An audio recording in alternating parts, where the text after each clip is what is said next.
இந்த ராஜி, விஜய், மல்லி 2 பேருக்கு இடையில எப்படியாச்சும் பிரச்சனைய ஏற்படுத்தணும் அப்படிங்கிறதால, மல்லி பிரெக்னன்ட்டா இருக்கிறாங்க அப்படிங்கிற விஷயத்த இப்ப விஜய் முன்னாடி சொல்றாங்க. அதனால டாக்டருக்கு கால் பண்ணி நான் பேசுறேன். நீ வேணா கேளு அப்படிங்கிற மாரி டாக்டருக்கு கால் பண்ணி சொல்லிட்டு இருக்கிறாங்க. அந்த டாக்டருமே மல்லிக்கு தேவையான மெடிசின்ஸ் எல்லாம் கரெக்ட்டா குடுங்க அப்படிங்கிற மாரி சொல்றப்ப, மல்லி பிரெக்னன்ட்டா இருக்காளா அப்படிங்கிற மாரி கேட்குறாங்க. அப்படியெல்லாம் எதுவும் இல்ல அப்படிங்கிற மாரி டாக்டர் சொல்லிர்றாங்க.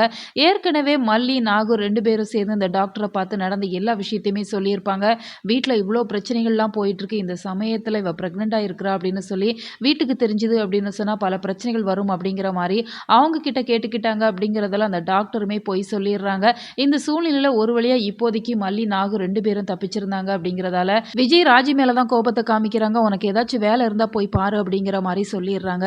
இப்ப ராஜிக்கு ஒரே குழப்பமா இருக்குது. அவங்க பிரெக்னன்ட்டா இருக்கிற மாரி தானே பேசுனாங்க.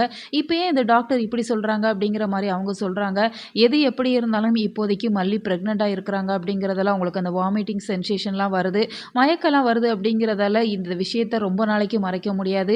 அட்லீஸ்ட் வெண்பா இன்னும் ஓரிரு நாட்கள்ல வந்துட்டாங்க அப்படின்னு சொன்னா, அதன் பிறகு நிச்சயமா விஜய் கூல் ஆயிருவாங்க. அவங்களோட மைண்ட் செட் அப்படிங்கிறது டோட்டலாவே மாறிடுச்சு அப்படின்னு சொன்னா, நிச்சயமா அந்த தருணத்தில மல்லி பிரெக்னன்ட்டா இருக்கிற விஷயத்த சொன்னாங்க அப்படின்னு சொன்னா, விஜய் ஒரு பக்கம் ரொம்ப ரொம்ப ஹேப்பியாக தான் செய்வாங்க. இப்ப வெண்பாவுமே ஒரு இக்கட்டான சூழ்நிலையில மாட்டி இருக்கிறாங்க. அந்த நர்ஸ் ரொம்பவே நல்லவங்க அப்படிங்கிற மாரி எல்லா விஷயத்தையுமே சொல்லியிருப்பாங்க.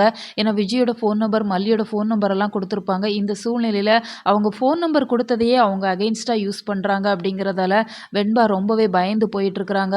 உங்க அம்மா, அப்பாவோட ஃபோன் நம்பரெல்லாம் நீ குடுத்துருக்கல்ல, இங்கேருந்து தப்பிக்கணும்னு மட்டும் நீ நெனச்சேன்னா, உங்க அப்பா, அம்மாவோட வீட்டெல்லாம் நாங்க தேடி கண்டுபிடிச்சுருவோம். அவங்கள உயிரோட விட மாட்டோம் அப்படிங்கிற மாரி இப்ப வெண்பாவ மிரட்டி வச்சிருக்கிறாங்க.